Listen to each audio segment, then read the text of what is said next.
In fact, why open at 1 o'clock? This gets touchy, but it needs to be raised. It seems that the JCC board is just as loath to offend the Reform and Conservative rabbis as they are willing to offend the Orthodox rabbis. I've heard the criticism leveled unfairly that the Orthodox are trying to impose its version of Shabbat observance on the community. In fact, that is what the JCC is proposing.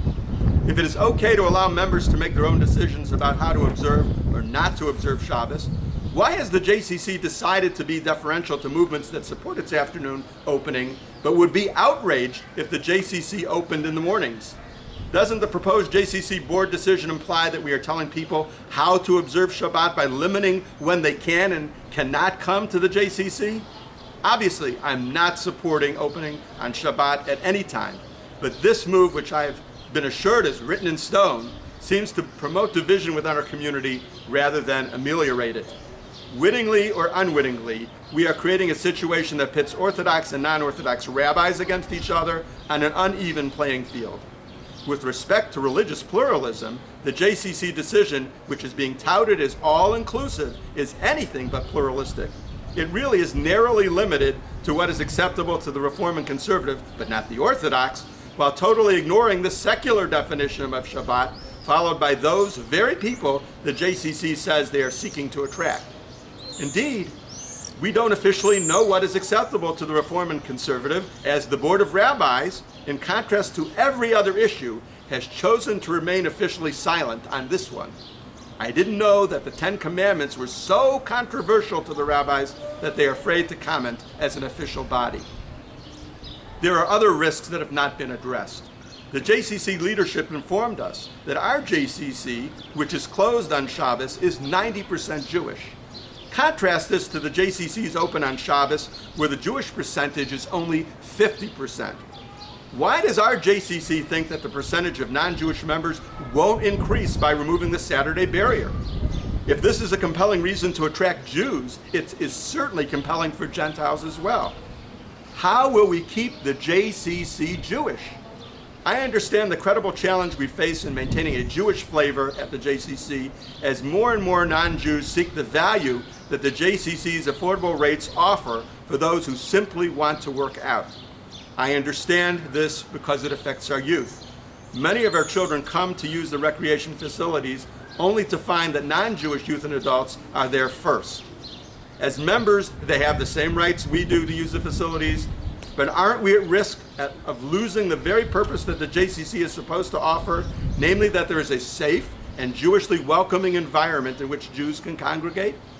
Shouldn't we be concerned that by opening on Shabbos, the JCC will become even more attractive to non-Jews, and that this will continue to erode the Jewish nature of our community facilities? Will we eventually reach the tipping point when we just take it for granted that the economic realities justify doing more and more for this population in order to secure their membership income? Both the JCC and the Associated have generated literature extolling the J in JCC. Are we not concerned that this will increasingly be put at risk? The goal of attracting unaffiliated Jews to a Jewish environment is laudable, even if the approach advocated fails to make a compelling case for its success. In fact, we have not been told how the JCC would measure success. The arguments put forward all maintain that opening on Shabbos is necessary for meeting the needs of members and providing a resource that will help people with marginal or no affiliation develop stronger ties to the Jewish community. But saying so will not make it so. How will we know 1 year out and 2 years out whether this has in fact occurred? Will it simply be a question of attendance? If people simply show up at the JCC for non-program recreation, will we declare that a success for the Jewish people? Furthermore, if the JCC does develop performance metrics for success, and there is subsequently a determination that it has not succeeded, will the JCC consider rolling this decision back, or is it a one-way ticket? I respect and admire the JCC leadership and staff for their intentions. However, based on the performance of all the other JCCs who are already fully open on Shabbos and nonetheless have failed to accomplish what we now hope to accomplish through these same failed methods, you can understand my skepticism that opening our JCC on Shabbos will not have any significant impact on Jewish identity. Frankly, the Jewish people face incredible continuity challenges, and there is no indication that measures to lower our standards or demand less of people have generated solutions to our identity and affiliation crisis. I asked Buddy about Shabbat planning. His response, described as preliminary, is also appended. I cannot understand how we or anyone could be expected to make such a risky and major decision on the basis of preliminary plans. We were told that the JCC was studying this issue for at least a year. Surely that was more than enough time to come up with something concrete. In fact, I think the entire issue of Shabbat programming at the JCC is no more than sugarcoating. The JCC made it abundantly clear that it is responding to the requests of members based on tenuous and sketchy data I reviewed above. But did the JCC have a line of requests from synagogues? All of a sudden, the JCC found that the argument was made stronger by saying that local synagogues will be invited to conduct Shabbos programs at the JCC. Are these synagogues short of space? Were they asking for this? Please forgive me for becoming just a little cynical and feeling that this is a case of piling on, looking for ways to justify the decision and diffuse the opposition of some who might otherwise have been on the fence and wonder why we should change the status quo.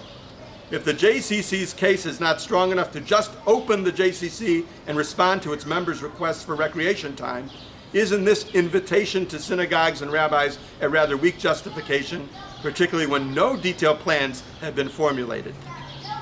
My friends, it is premature for us to consider this program without detailed plans, supportive data collected in a scientific and credible manner, and without impact analyses, none of which we have seen. I have heard no analysis from the JCC on the impact of this decision on losing existing members.